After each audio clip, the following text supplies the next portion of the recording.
हमने अपनी पिछली वीडियो में हीट ट्रीटमेंट प्रोसेस के बारे में जाना था, जिसमें हमने हीट ट्रीटमेंट प्रोसेस के टाइप और इस प्रोसेस को कैसे करते हैं, इन सब चीज़ों के बारे में जाना था।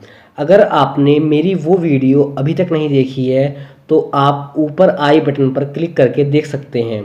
और आज की इस वीडियो में हम नॉर्मलाइजिंग और अनिलिंग के बारे में जानेंगे कि ये क्या होते हैं, इनको हम कहाँ कहाँ पर यूज़ करते हैं, इनसे स्टील मटेरियल पर क्या फ़र्क पड़ता है और इसमें क्या क्या डिफरेंस होते हैं।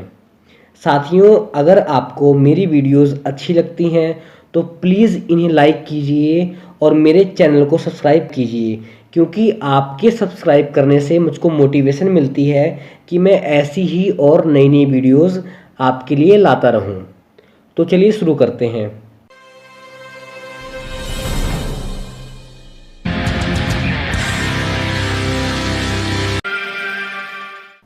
सबसे पहले हम नॉर्मलाइजिंग के बारे में जानेंगे।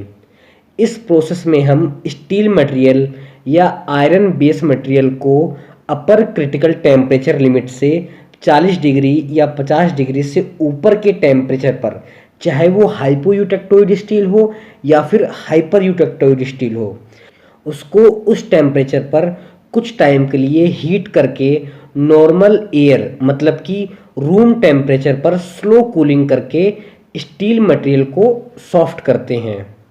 यहाँ पर हमने दो वर्ड यूज़ किए हैं, एक तो क्रिटिकल टेम्परेचर और दूसरा यूटेक्टोइड स्टील, जिसमें फर्स्ट है क्रिटिकल टेम्परेचर। क्रिटिकल टेम्परेचर वो टेम्परेचर होता है जिस टेम्परेचर पर स्टील मटेरियल मतलब कि स्टील मटेरियल के ग्रेन्स में चेंजेज आना शुरू हो जाते हैं, तो उस टेम्परेचर को हम क्रिटिकल टेम्परेचर कहते हैं और ये लगभग 725 डिग्री के आसपास तक का होता है। और दूसरा है यूटेक्टोइड स्टील। ये बेसिकली आयरन बेस मेटल्स होते हैं जिनमें कि कार्बन 0.83% होता है, और जिस स्टील में कार्बन 0 से 0.8% तक होता है वो हाइपोयूटेक्टोइड स्टील होते हैं, और जिसमें कार्बन 0.8% से 2.0% तक होता है वो हाइपर यूटेक्टोइड स्टील होते हैं। क्योंकि नॉर्मलाइजिंग प्रोसेस एक हीट ट्रीटमेंट प्रोसेस है, इसलिए इस प्रोसेस को हम स्टील मटेरियल को सॉफ्ट करने के लिए या फिर ग्रेन स्ट्रक्चर को रिफाइन करने के लिए या मशीनेबिलिटी को इम्प्रूव करने के लिए या फिर स्टील मटेरियल को दोबारा हीट ट्रीटमेंट प्रोसेस को करने के लिए हम तैयार करने के लिए नॉर्मलाइजिंग प्रोसेस करते हैं। इसके बाद है अनीलिंग। इस प्रोसेस को भी हम स्टील मटेरियल को सॉफ्ट करने के लिए यूज़ करते हैं, लेकिन इस प्रोसेस में हम जो स्टील मटेरियल को अपर क्रिटिकल टेम्परेचर लिमिट से ऊपर हीट करते हैं उसका कूलिंग रेट 30 डिग्री से 150 डिग्री सेल्सियस पर आवर के हिसाब से कूल करते हैं, और इसको हम फर्नेस के अंदर ही कूल करते हैं। अनीलिंग प्रोसेस को हम स्टील मटेरियल को सॉफ्ट करने के लिए यूज़ करते हैं या फिर स्टील मटेरियल के इंटरनल स्ट्रेस को निकालने के लिए यूज़ करते हैं, और या फिर इसको हम ग्रेन साइज को रिफाइन करने के लिए भी यूज़ करते हैं, और इससे हमारी मशीनेबिलिटी भी बढ़ती है। डक्टिलिटी और टफनेस को बढ़ाने के लिए भी हम अनीलिंग प्रोसेस का इस्तेमाल कर सकते हैं। अब हम नॉर्मलाइजिंग और अनीलिंग के मेन डिफरेंस के बारे में जानेंगे।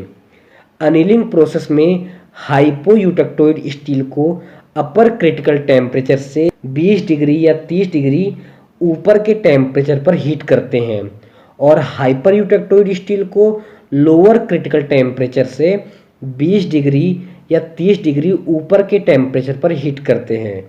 जबकि नॉर्मलाइजिंग प्रोसेस में स्टील मटेरियल को अपर क्रिटिकल टेम्परेचर से 30 डिग्री या 50 डिग्री सेल्सियस के ऊपर के टेम्परेचर पर ही हीट करते हैं। अनीलिंग प्रोसेस लो और मीडियम कार्बन स्टील के लिए काफ़ी अच्छा होता है, जबकि normalising process high carbon steel के लिए उतना अच्छा नहीं होता। अनीलिंग प्रोसेस से मटेरियल में हाई डक्टिलिटी आती है, जबकि नॉर्मलाइजिंग प्रोसेस में यील्ड पॉइंट, इम्पैक्ट स्ट्रेंथ और अल्टीमेट स्ट्रेंथ इंक्रीज होती है। अनीलिंग प्रोसेस ज़्यादातर मेटल को सॉफ्ट करने के लिए, मशीनेबिलिटी को और डक्टिलिटी को बढ़ाने के लिए यूज़ किया जाता है, जबकि नॉर्मलाइजिंग प्रोसेस ग्रेन साइज को रिफाइन करने के लिए या इंटरनल स्ट्रेस को कम करने के लिए यूज़ किया जाता है। तो साथियों, हमने आज की इस वीडियो में अनीलिंग और नॉर्मलाइजिंग प्रोसेस के बारे में डिटेल में जाना और साथ ही इनके डिफरेंसेस के बारे में भी जाना। हम अपनी अगली वीडियो में मेटल हार्डनिंग के बारे में डिटेल में जानेंगे और इनके टाइप और प्रोसेस के बारे में भी जानेंगे। आप ऊपर आई बटन पर क्लिक करके वो वीडियो देख सकते हैं।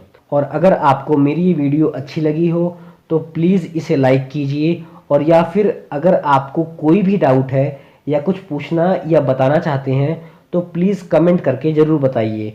और डाई से रिलेटेड चीज़ों को जानने के लिए मेरे इस चैनल को सब्सक्राइब कीजिए। धन्यवाद।